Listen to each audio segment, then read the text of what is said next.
Good everyone, my name is Graphics. If you look at the front of the screen, you will see a question. And the question says, three positive charges are located at the corners of an equilateral triangle as shown in the figure above. Find an expression for electric potential at the center of the triangle. Things you need to note here. First of all, it was stated that it is an equilateral triangle, meaning that all the sides are equal and all the angles are also equal. Secondly, all the charges are located at the vertices. That is, each vertices has its own charge, which is Q, Q, and what? 2Q, where Q represents charges. Now we are told to look for the electric potential. Now recall, the electric potential V is giving us the K times Q all over R, right? Where K is the Coulomb constant, Q is the charge, and R is the distance apart, right? Now, since electric potential is a scalar quantity, right? That means it has only magnitude but no direction. We solve algebraically. So now in this triangle here, we need to look for the total electric potential as a result of the charges at the vertices. So like I said, the total electric potential, which is V, is equals to V1 plus V2 plus V3 because we have three vertices. So we look at the electric potential as a result of each of these charges that we have there, right? So I'll term that my equation what? Equation 2. Now we move forward. Now we need to look for we know what our Q is. Our Q is the charge in each of the vertices, right? So we need to get our R. So calculating for R from the diagram that we can see on the screen, since it's equilateral means that what it is vertically symmetrical, meaning that I can draw a straight line from the apex, apex here down to the base, right? And I'm going to be having this diagram you're seeing. So here will be our height, then the d remain where it is. Since I'm dividing d into 2 here, to be d all over 2, right? Now this is what we have. Now to get the value for our r, right? Before we get the value of r, we need to use our Pythagoras theorem here. We know that the Pythagoras theorem here will give me the hypotenuse square is equals to the height square plus d all over 2 square. That is the adjacent there. Is that taken? Now if I collect like terms, I'll be having d square minus d over 2 all square is equals to what? H square. Now, if my square from the h comes to the other side of the equality sign, it will become square root. So I'll be having square root of d square minus, if I open the bracket, I'll be having d square over 2 square, which will give me 4, right? Equals to what? H. Now, if you look for the LCM here is 4. So we have the square root sign still there. So 4 times d square will give you 4d square minus d. 4 in 4 is 4. 4 in 4 is 1. 1 times d square is d square equals to what? H.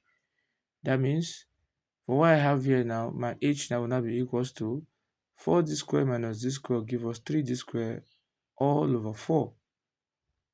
In this case, we can look for the square root of d square and we can also look for the square root of 4.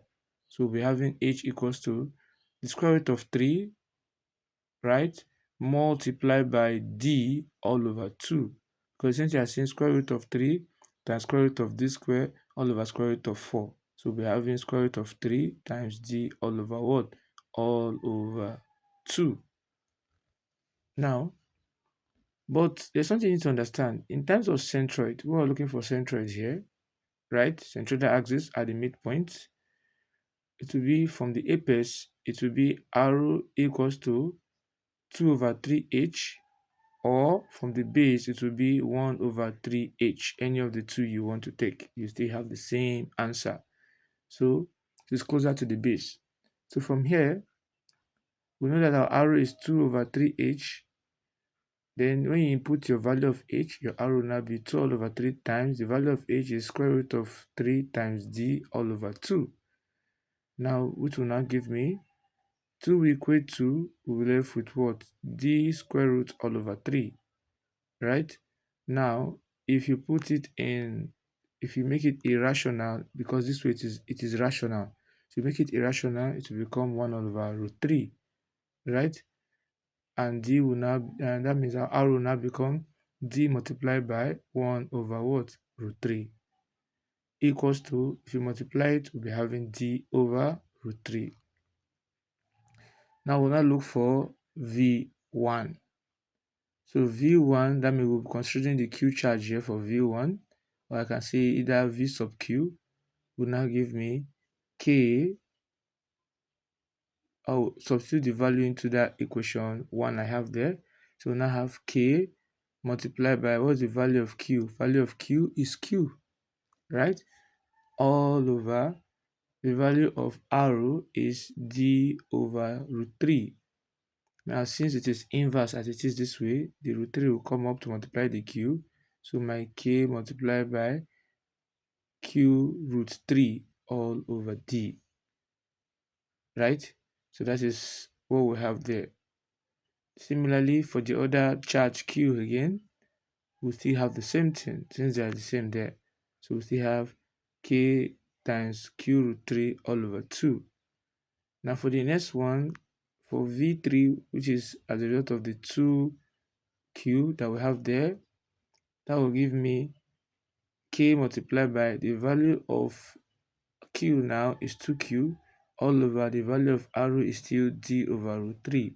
And this will now give me, if I inverse it, it will now become k times root 3, or we can say k times 2q root 3 all over d. Now we've gotten the value for v1, v2, and what? v3. So substitute it into equation 2 above.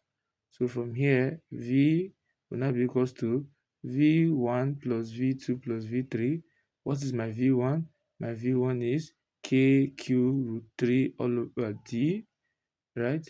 Plus my v2 is still the same thing, kq root 3 all over d, plus k2q root 3 all over d. That is for the what? The v3. Now if you collect what is common in everything, k root 3 all over d is common, and we're left with q plus 2q. So q plus 2q is 4q, so we're having v equals to k root 3 over d times 4q. This is what we have here. But you can leave our answer this way as our electric potential, or we can move forward. We know that our k value is equals to 1 all over 4 pi epsilon naught, that is 4 pi permittivity.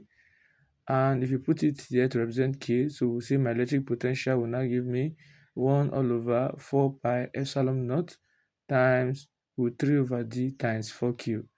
So q, 4 will cancel 4, we're left with q. So we'll now be having q root 3 all over pi epsilon naught d. So this is our what? Our expression for the electric potential at the midpoint, right, of this equilateral triangle, at the center of this triangle I will have here. So if you have found this video helpful, please don't forget to like, subscribe, and also share the video. Thanks for watching.